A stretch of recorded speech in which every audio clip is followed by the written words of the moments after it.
আসসালামু আলাইকুম everyone, welcome back to my another blog. সকালবেলা ঘুম থেকে উঠে নিজের জন্য একটু কফি বানিয়ে নিলাম, আর সেরকম কোনো কিছু নাস্তা খেতেও ইচ্ছা করছিল না, বানাতেও ইচ্ছা করছিল না। তাই ভাবলাম ফ্রিজে মিষ্টি আছে, মিষ্টি খাই আর তার সাথে কফি খাই। আপনারা সবাই কেমন আছেন? আশা করছি যে যেখান থেকে আমার ভিডিওসগুলো দেখছেন সবাই ভালো আছেন। আর আমার গতকালকে রাতে হুট করে শরীরটা আবার একটু খারাপ হয়ে গিয়েছিল। তো ভাবলাম যে না, এভাবে বসে থাকলে চলবে না, ডক্টর দেখাতে হবে তাড়াতাড়ি। কারণ এরকমভাবে শরীর কয়েকদিন পর পরই খারাপ লাগছে, এটা আসলে ভালো লক্ষণ না। তাই আজকে চিন্তা করলাম ডক্টর দেখাতেই হবে। তো যাব সন্ধ্যার দিকে ডক্টর দেখাতে। আর আজকে ওরকম কোনো কাজও ছিল না, যেহেতু গতকালকে আমার বোনরা এসেছিল, পরে অনেক রান্না করেছিলাম। আর যেদিন গেস্ট আসে সেদিন যদি একটু বেশি করে রান্না করে রাখা যায় তাহলে পরদিন কিন্তু রান্নার ঝামেলা থাকে না, একটু রেস্টও নেওয়া যায়। তো ওই খাবারগুলো গরম করে নিয়েছি, আর খাওয়া দাওয়া করার পরে একটু রেস্ট নিয়ে সন্ধ্যার দিকে আবার ডক্টরের কাছে যাব। তো যখন আমি রেডি হচ্ছিলাম তখন জান্নাত দেখে বলল, তুমি কোথায় যাচ্ছ? আমি বললাম ডক্টরের কাছে যাব।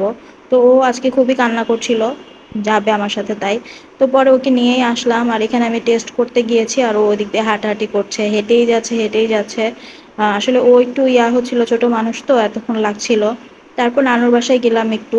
আর নানুর বাসায় কিন্তু যে হসপিটালে আমি গিয়েছিলাম তার অপোজিটেই। তো যেহেতু মামার শ্বশুর বাড়ি থেকে ফার্নিচার পাঠিয়েছে, তো নানু আম্মু দুজনেই বলল যে দেখে যাওয়ার জন্য।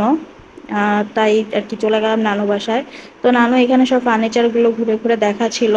সব কিছু অনেক সুন্দর হয়েছে মাশাল্লাহ, জান্নাতও দেখে খুব পছন্দ করছিল এবং বলছিল ভালো হয়েছে। তারপর নানু আবার একটু পাটিসাপটা পিঠা দিল, পাটিসাপটা পিঠা খেলাম। আর নানুর হাতের এই পাটিসাপটা পিঠাটা কিন্তু খুবই মজা হয়। আর জান্নাতও এখানে বসে বসে চিকেন পপকর্ন খাচ্ছিল, ওর নানুও ছিল। তো সবাই টিভি দেখছিল। আর বেশিক্ষণ ছিলাম না নানুর বাসায়, যেহেতু ডক্টর দেখাতে দেখাতেই অনেক লেট হয়ে গিয়েছিল, প্রায় 9:30টার মতো বেজে গিয়েছিল। তাই নানুর বাসায় বেশিক্ষণ না থেকে চলে এসেছিলাম, কারণ বাসায় আসতে হবে, অনেক রাত হয়ে যাচ্ছিল। আর শরীরটাও সেরকম যেহেতু ভালো ছিল না, তাই বেশিক্ষণ ছিলাম না। তো এই ছিল আজকে আমার ব্লগ। সবাই ভালো থাকবেন, সুস্থ থাকবেন।